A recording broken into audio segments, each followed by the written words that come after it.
안녕하십니까, 타로강입니다. 자, 여러분들 타로 뭐라고 생각하십니까? 여러분들이 공부를 하고 있는 이 타로를 뭐라고 생각을 하고 공부하십니까? 저는 타로를 무의식을 보는 거울이다. 거울이다라고 생각합니다. 왜 무의식을 보는 거울이라고 얘기를 하냐? 자, 우리는 그 무의식이라는 것은 잠재되어 있는 의식이기 때문에 의식과 무의식은 많이 다르겠죠. 그래서 무의식은 잘 드러나지 않습니다. 우리가 이렇게 깊은 이가 이제 우물이라고 생각을 하고요. 자, 우리가 보여지는 이 겉의 물, 이걸 의식이라고 하죠. 그리고 이 깊숙이 들어가 있는 걸 무의식이라고 합니다. 이거를 우리는 볼 수가 없겠죠. 그래서 우리는 이 어떤 수도를 하시는 분들은 어떤 참나의 어떤 본질을 찾기 위해서 수행을 하고 있습니다. 그런 것처럼 우리는 그런 본질을 찾기 위해서 수행을 하진 않지만 이 공부, 타로라는 공부를 통해서 어떤 내 자신의 어떤 무의식을 찾으려고 공부하고 있습니다. 그래서 내 안에 있는 무의식을 왜, 어디서, 또 왜 거울이라고 했을까?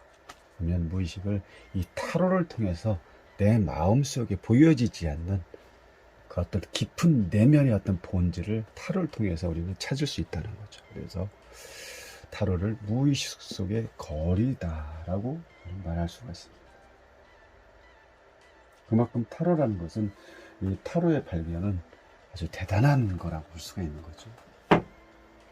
그리고 우리가 타로를 또 상대방한테 상담을 해주는 어떤 이유 중에 하나가 의식이 아니라 무의식 속에 잠겨져 있는 어떠한 것들을 끄집어내서 타로를 통해서 우리는 그대로 설명을 해준다고 할 수가 있겠죠.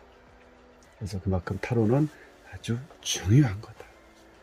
타로 공부하시는 모든 분들이 이런 마음을 또 이런 깊은 생각까지 하시고 공부하신다면 많은 도움이 되지 않을까 싶습니다. 몇 번입니까? 7번이죠.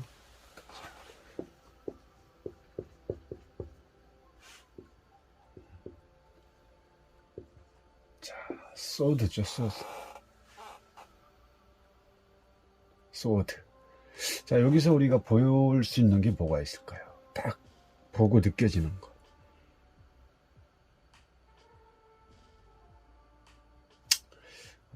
도둑이죠, 도둑 카드라고 일명 하는데, 도둑질하는 거죠.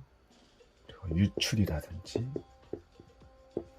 어떤 위험한 생각을 할 때도 나오고, 또 뭐 거짓,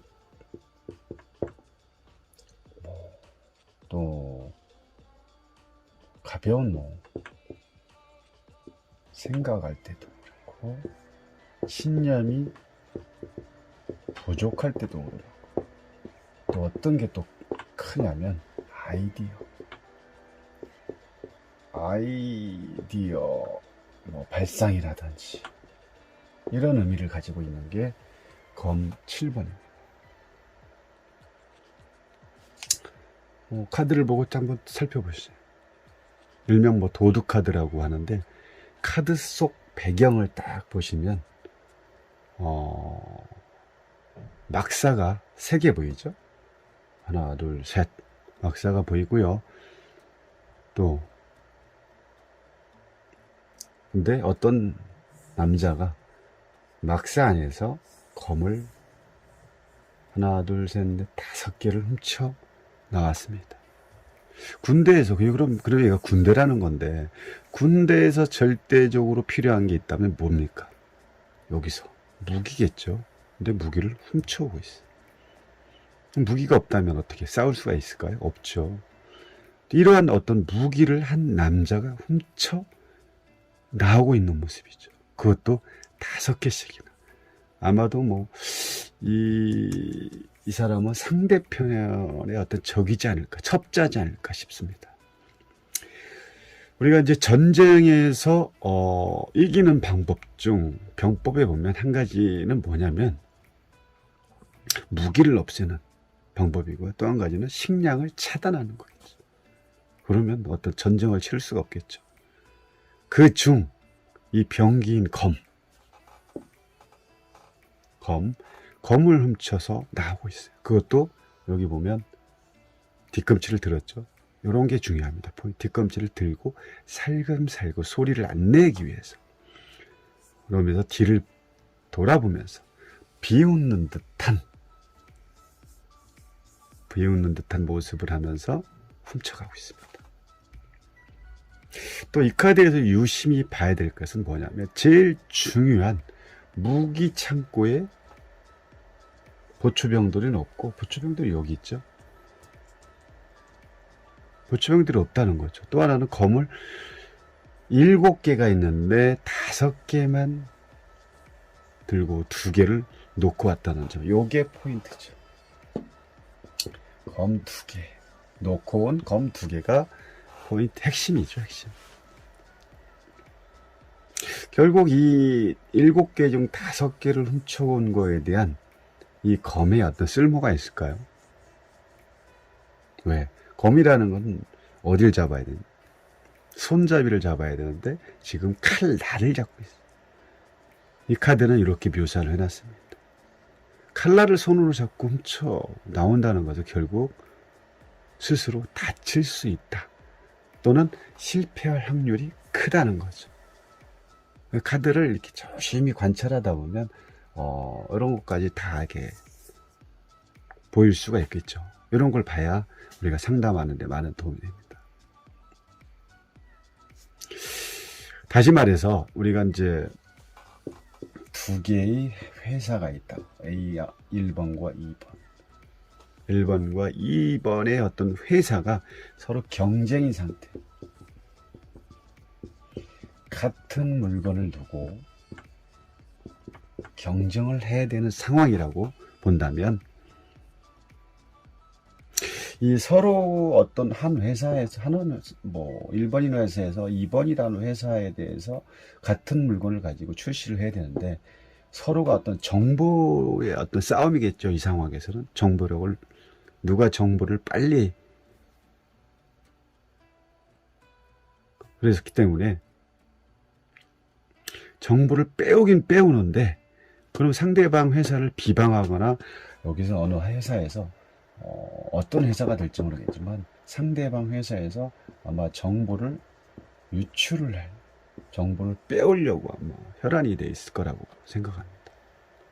또 비방하거나, 그래야 내가 둘 중 한 회사가 상대방 회사를 눌러서 올라갈 수밖에 없겠죠. 근데 정보를 어떻게 보면 전략적인 걸 여기서 많이 필요할 텐데, 정보를 빼긴 빼는데, 어떻게 보면 지금 만약에 1번이라는 회사에서 2번 회사의 어떤 정보력을 빼오긴, 유출시키려고 하는 상황이라고, 만약에 스파이를 여기다 심어놨다고 봅시다. 근데 이 회사에서 이걸 미리 알고 가짜의 어떤 정보, 잘못된 정보를 이 스파이를 통해서 유출을 시키는 거죠. 결국 이 1번인 회사에서 정보를 유출해서 가지고 왔을 때 이 회사 입장에서는 잘못된 정보라는 걸 모르고 진행을 하다가 이번 회사에서는 이걸 알고 있었겠죠. 일부러 그렇게 만들어 놨기 때문에. 이런 상황일 때 만약에 검이 지금 5개가 있습니다. 이거 2개. 이 잘못된 정보를 1번이라는 회사가 잘못된 정보를 가지고 나온 거죠. 이 회사에서, 2번이나 회사에서 머리를 쓴 거죠. 이 회사에서 분명히 정보를 캐가지고 스파이를 심어놨다는 걸 알았기 때문에. 근데 결국 제일 중요한 것은 이 회사에서는 5개의 검, 쓸모없는 정보를 가져간 거예요. 2개가 남아있는 2개의 검에서 이 중요함을 알아야 된다는 거죠. 진짜로 중요한 정보는 결국 아니다는 거죠. 제일 중요한 정보를 두고 왔다는 거죠. 검이라는 것은. 결국 잘못된 정보 유출로 인해서 실패할 수밖에 없는 상황. 현재 카드는 이런 내용이 있습니다. 결국 1번 카드는 실패하겠죠. 막대한 어떤 손실을 입겠죠.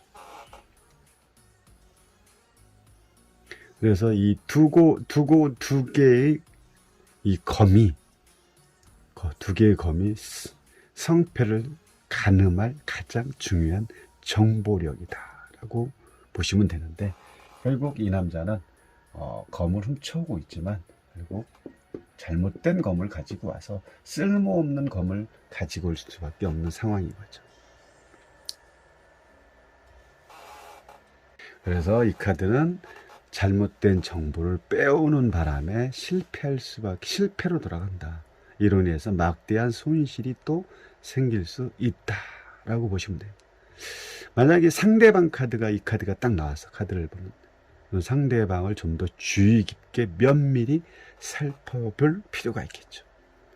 연인 관계에서 이 카드가 나왔다. 뭐라고 할까요? 둘 사이에 이간질을 시키거나 누군가가 개입될 수 있다.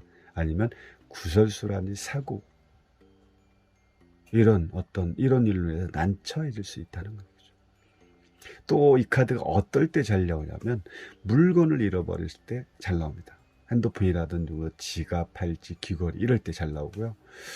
또 손실을 입거나 어떤 배신을 당했을 때, 배신 이럴 때도 잘 나오고요. 또 한 가지 또 어떤 게 있었냐면 부동산에 관심 있는 사람이 있었는데 땅을 사려고 딱 준비 중이었어요. 근데 상대방이 이걸 미리 알고 이 부동산에 대한 정보력을 잘못이 아니라 다르게 흘러보낸 거죠. 그래서 결국 부동산이 필요한 사람은 쓸모없는 땅을 사게 되고, 나머지 다른 사람이 오히려 금싸라기 땅을 샀다는 어떤 이런 내용도 있었습니다. 아무튼 이 카드는 실패로 돌아갈 수밖에 없는 거고요. 우리가 살면서 이런 거 많죠.